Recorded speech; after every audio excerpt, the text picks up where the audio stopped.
Bueno, mis amigos, ¿cómo estamos? Vamos a ver la parte número 3 de osteología del miembro superior, lo que hace al esqueleto del brazo. Está representado por un solo hueso, que es el húmero. El húmero es un hueso largo. ¿Por qué? Porque predomina el alto respecto del ancho y lo profundo. Y como en todo hueso largo, describimos un cuerpo o diáfisis y dos extremidades o epífisis. Una superior o proximal o cefálica y otra inferior o distal o caudal. El cuerpo tiene forma prismático triangular, un prisma con tres caras, que está ligeramente torcido sobre su eje. Describimos una cara anterointerna, esto es un húmero derecho, acuérdense que siempre son esquemas derechos.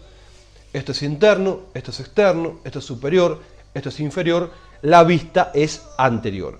Entonces tenemos en el cuerpo una cara anterointerna, una cara anteroexterna y una cara posterior que no la estamos viendo acá.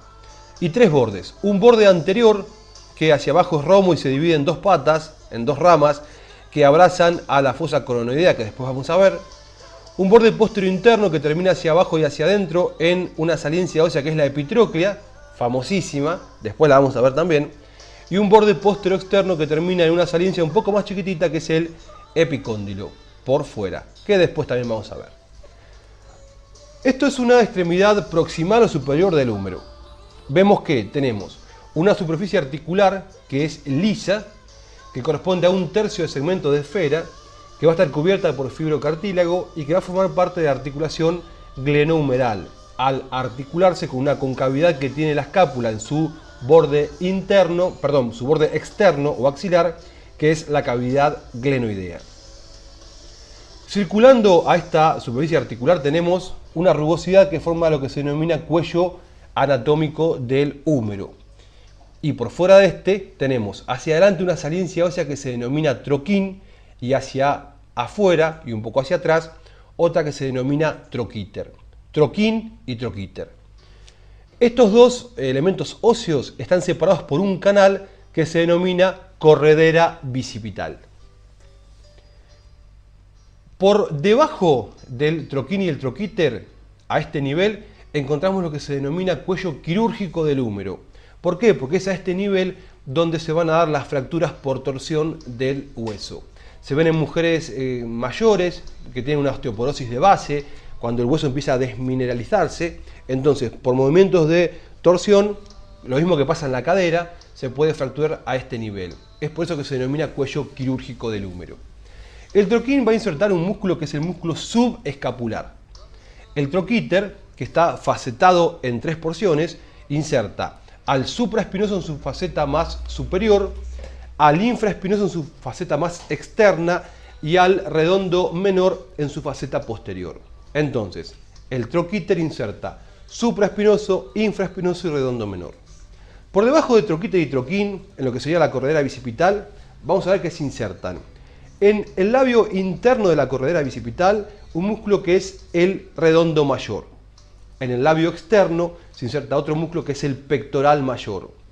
Y en el fondo, más hacia el lado de adentro, se va a insertar el dorsal ancho.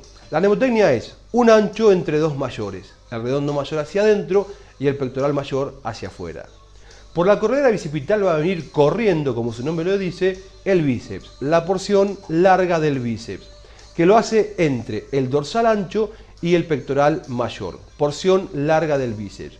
Entonces, ¿por qué la corredera bicipital se llama de esa manera?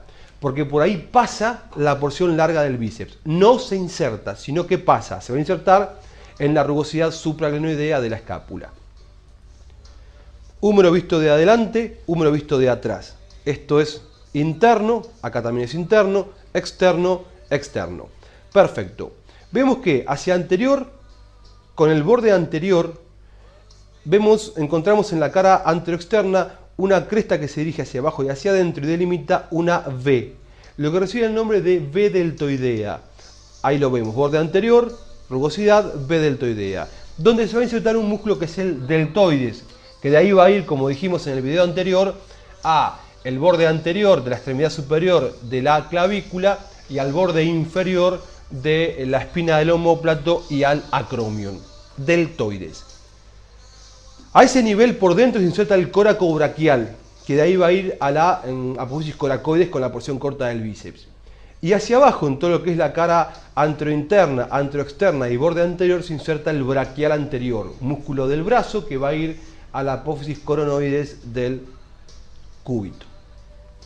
En la cara posterior encontramos lo que se denomina, una cosa que me había olvidado, que acá lo vemos, es en el borde posteroexterno se inserta hacia arriba el supinador largo y hacia abajo el primer radial.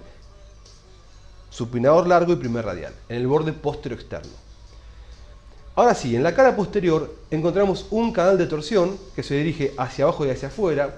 Por ahí va a correr la arteria humeral profunda y el nervio radial.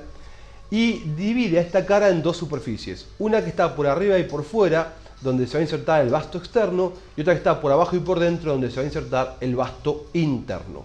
Que son dos músculos que pertenecen al tríceps braquial. Acá vemos la extremidad inferior del húmero, en una vista anterior. Tenemos una superficie articular en forma de polea que se denomina tróclea humeral y por fuera una ovoidea que es el cóndilo humeral, que van a corresponder a la cavidad sigmoidea mayor del cúbito, la tróclea, y a la cúpula radial, el cóndilo, en la articulación del codo. Por arriba de la tróclea tenemos la fosita coronoidea y por arriba del cóndilo la fosa supracondilia o radial. Y después tenemos dos saliencias óseas. Una hacia arriba y hacia adentro de la tróclea, que es la epitróclea, importantísima, por ella ahí se van a insertar los músculos epitrocleares, que son el pronador redondo, palmar menor, palmar mayor, cubital anterior y un haz del flexor común superficial de los dedos.